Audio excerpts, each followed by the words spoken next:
Assalamualaikum warahmatullahi wabarakatuh. Jadi guys, hari ini saya akan menceritakan tentang pengalaman mistis saya sendiri. Saya mempunyai usaha di bidang binatu, yaitu laundry. Nah, jadi saya tidak memaksa teman-teman untuk mempercayai ini.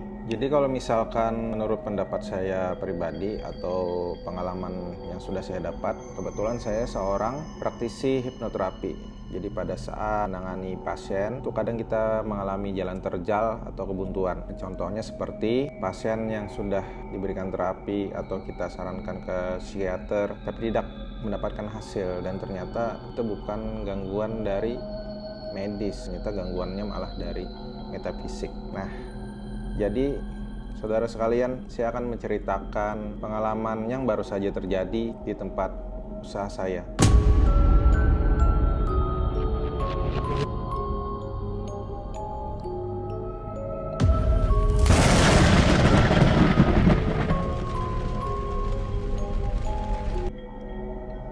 Di laundry saya itu ada 3 orang karyawan, semuanya perempuan, dan kebetulan tempatnya itu ruko. Jadi bukan tempat usaha yang pisah ya. Jadi ada gabung. Kebetulan juga tempatnya itu berada di tengah. Nah, jadi laundry ini sudah buka 3 tahun.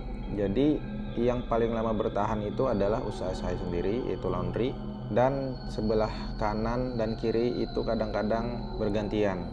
Nah, jadi di tahun ketiga ini atau menuju tahun ketiga ini, di sebelah kanan dan kiri itu ada usaha baru.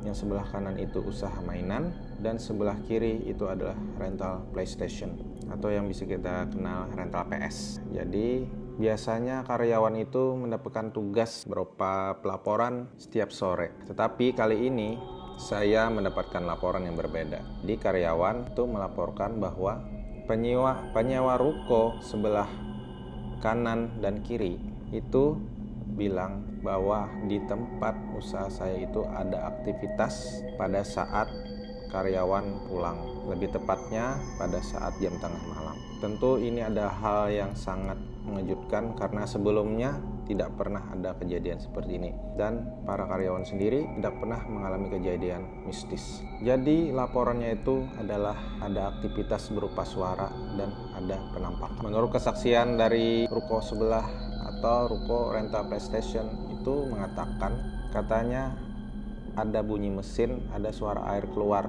Tetapi mereka sudah tahu bahwa di tempat laundry itu sendiri itu jam 7 sudah paling akhir atau jam kerja terakhir. Artinya sudah dari jam 7 ke atas itu sudah tidak ada lagi aktivitas karena laundry sudah tutup. Jadi karyawan dari rental PS itu menghubungi ruko yang di ujung seperti ini. Lo denger nggak di ruko tengah ini kok ada seorang mandi katanya. Nah, seperti itu. Kemudian teman satunya lagi penasaran. Jadi kan ini ada 3 orang nih, 3 orang laki-laki, 1 di tempat bermain, 2 di rental PS. Nah, jadi yang di rental PS itu biasanya pulangnya larut malam. Nah, jadi dari toko karyawan tadi juga mengkonfirmasi bahwa memang ada terdengar suara. Setelah dari 3 orang karyawan ini yang beda ruko sama-sama mendengar, jadi kan salah satu karyawan dari rental PlayStation itu penasaran, jadi ingin nengok ke ruko yang tengah. Ternyata setelah ditengok hasilnya mengejutkan. Dari bilik pintu lubang kunci terlihat seorang wanita melintas masuk ke dalam WC. Jadi awal mulanya karyawan rental PS itu masih berpikiran positif. Mungkin karyawan laundry ada yang menginap, begitu pikirnya. Tetapi keesokan harinya mereka bertemu. Jadi semua karyawan 3 ruko ini hadir. Ditanyakanlah kepada karyawan laundry apakah ada menginap malam tadi, dan ternyata karyawan dari rental PS sangat terkejut. Tidak ada yang bermalam di laundry. Nah, dari situlah karyawan melaporkan kepada saya bahwa ada sesuatu yang aneh. Setelah saya menerima laporan, saya pun berpikir mungkin ada yang niat tidak baik pada laundry saya. Kemudian saya terpikir untuk memanggil peruqyah. Saya pun khawatir, takutnya tempat usaha saya pribadi itu disantet orang. Kan tidak tahu kan kita, selain persaingan bisnis, siapa tahu ada yang ingin menjatuhkan Kemudian saya hubungi peruqyahnya. Peruqyah kali ini dia tidak hanya sekedar untuk meruqyah, tapi dia juga seorang indigo. Artinya peruqyah ini bisa melihat makhluk tak kasat mata itu secara langsung. Jadi kami janjian di malam Selasa. Sampailah di malam Selasa, karyawan semua berkumpul dan datanglah 2 orang peruqyah. Jadi peruqyahnya ada 2 orang, yang satu untuk meruqyah 3 karyawan di laundry, dan yang satunya lagi untuk observasi tempat, apakah di tempat laundry itu memang ada makhluk astral. Dan setelah diobservasi, hasilnya mengejutkan. Ternyata di tempat laundry itu tidak ada makhluk astralnya. Malahan setelah ditelusur sampai ke ujung ruangan ini artinya yang paling belakang ya guys. Ruang paling belakang itu malah rumah sebelah yang banyak makhluk astralnya, atau kita sebut jin biasanya. Tapi ada dugaan lain. Memang sih kalau misalkan karyawan tidak pernah merasakan ada aktivitas mencurigakan di tempat kerjanya. Nah, jadi dicurigai nih bahwa makhluk astral ini hanya singgah sebentar. Jadi setelah observasi, kami bergegas mendatangi karyawan yang diruqyah. Jadi ada 4 orang yang diruqyah, 3 karyawan laundry, dan satunya adalah admin pengawas yang biasanya mengawasi laundry setiap sore. Dan hasilnya juga mengejutkan. Dari 4 orang ternyata 3 orang masih terbilang normal, 1 orang yang agak susah. Kenapa susah? Karena 1 orang ini sudah terafiliasi dengan jin di tempat usaha laundry itu sendiri. Jadi 1 orang karyawan itu sudah berinteraksi dan berteman dengan jin di area luar usaha laundry. Dan awalnya karyawan ini pun dia tidak menyadari, dan dia bilang bahwa tidak ada gangguan apapun di dalam dirinya. Kemudian setelah kami menyelesaikan ruqyah, kami lanjut untuk observasi, mencari informasi. Tapi ini khusus yang ruqyah, saya cuma ikutan aja. Jadi gali informasi, ternyata ada kedapatan 1 sosok jin yang biasanya melakukan aktivitas di laundry pada saat malam.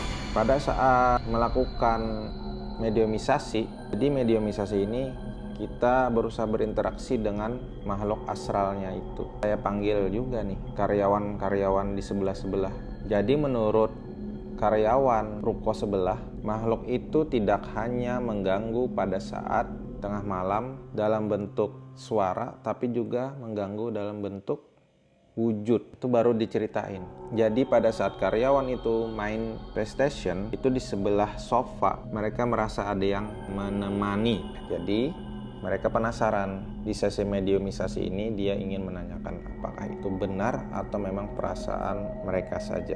Jadi cukup alot ya penangkapan makhluk astral ini. Kenapa? Karena kata peruqyah itu bulu dari makhluk astral ini basah. Jadi tenaga dalam yang mereka keluarkan itu kurang mempan. Jadi bentuk makhluk astralnya itu adalah berupa kerak kurus, berbulu persis seperti monyet, sama besarnya seperti manusia. Kemudian berhasillah makhluk astral tadi ditangkap oleh peruqyah. Dia membeberkan bahwa di sana dia hanya berpesta saja. Kemudian kami bertanya, kenapa jadi tertarik dengan tempat ini? Dan jawaban sangat mengejutkan ya guys. Ternyata dia senang dengan tempat yang bersih. Tidak seperti makhluk astral yang lain. Biasanya makhluk astral itu menyukai tempat-tempat yang kotor. Ternyata makhluk astralnya ini menyukai tempat yang bersih. Kemudian ditanya lagi, apakah benar kamu yang biasanya mandi tengah malam? Dia jawab iya. Jadi tujuannya mandi di sini tuh apa? Tanya peruqyah. Tujuannya karena dia itu orangnya suka senang-senang, suka dengar musik. Jadi ini ada misteri yang terpecahkan guys. Kenapa sampai makhluk astral itu suka ke tempat usaha saya itu? Ternyata salah satu karyawan itu biasanya menyetel musik dangdut. Dan menurut pengakuan makhluk astral itu, dia sangat menyukai musik dangdut. Musik apapun itu dia suka, tapi dia paling suka musik dangdut. Menurut pengakuannya dia senang joget. Dia juga senang bersih-bersih, seperti mandi. Dia juga ajak temannya clubbing di sana. Nah, jadi kan kita bingung nih. Kan karyawan pulang, artinya tidak menyetel musik lagi dong pada saat tengah malam itu. Ternyata ruko yang sebelah, yaitu rental PS, biasanya nyetel musik. Nah, jadi pada saat ruko sebelah nyetel musik, dia datang. Jadi nih pelajaran buat teman-teman. Hati-hati nyetel musik ya, karena sedikit banyaknya itu ada pengaruhnya. Kemudian kami bertanya lagi nih, kenapa bisa salah satu karyawan laundry kami itu mendapatkan gangguan atau dimasuki oleh makhluk astral jin daerah sana? Dan jawabannya sangat mengejutkan.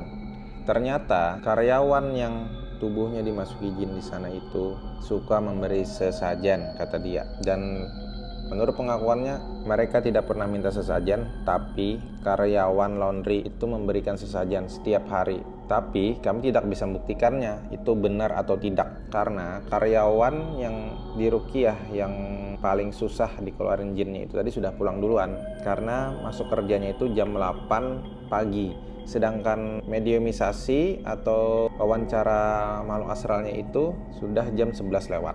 Tidak bisa menanyakannya kepada yang bersangkutan. Setelah itu jinnya ini, disclaimer dulu ya guys, ini bukan ilmu saya sih, ini ilmunya para peruqyah ya.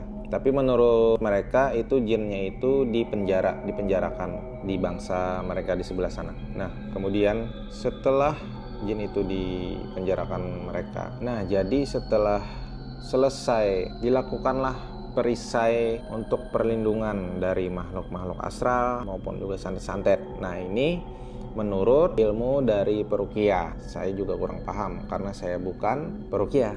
Nah, seperti itu. Setelah diberikan perisai, satu lagi misteri ini belum terpecahkan. Kok bisa salah satu karyawan memberi sesajen? Nah, disitulah kami itu penasaran, sesajen apa sih yang diberikan? Jadi sampailah esok hari kami menanyakan kepada karyawan yang bersangkutan, sesajen apa sih yang diberikan biasanya? Kok bisa-bisanya gara-gara sesajen dia jadi berteman dengan makhluk astral? Setelah diingat-ingat, karyawan itu ternyata tidak ada memberikan sesajen khusus kepada makhluk astral penghuni di daerah sana. Dan setelah dipikir-pikir, ternyata karyawan itu tersadar, ternyata bukan sesajen yang biasanya dia berikan. Ternyata karyawan itu biasanya membuang tulang sembarangan. Nah, ini pelajaran juga nih buat teman-teman yang mungkin menyaksikan video ini.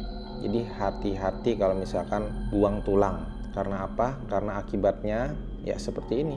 Kan siapa tahu. Jadi mungkin pesan saya setelah kita mendengar cerita yang saya ceritakan, jangan lupa ibadah dan tetaplah berbuat baik dimanapun dan kapanpun. Karena sesuatu yang melanggar syariat atau menentang keimanan biasanya itu adalah temannya setan. Mudah-mudahan kita terhindar dari segala rayuan maupun bisikan setan. Amin amin ya robbal alamin. Oke, sampai di sini dulu cerita saya. Mudah-mudahan bermanfaat untuk teman-teman sekalian. Assalamualaikum warahmatullahi wabarakatuh.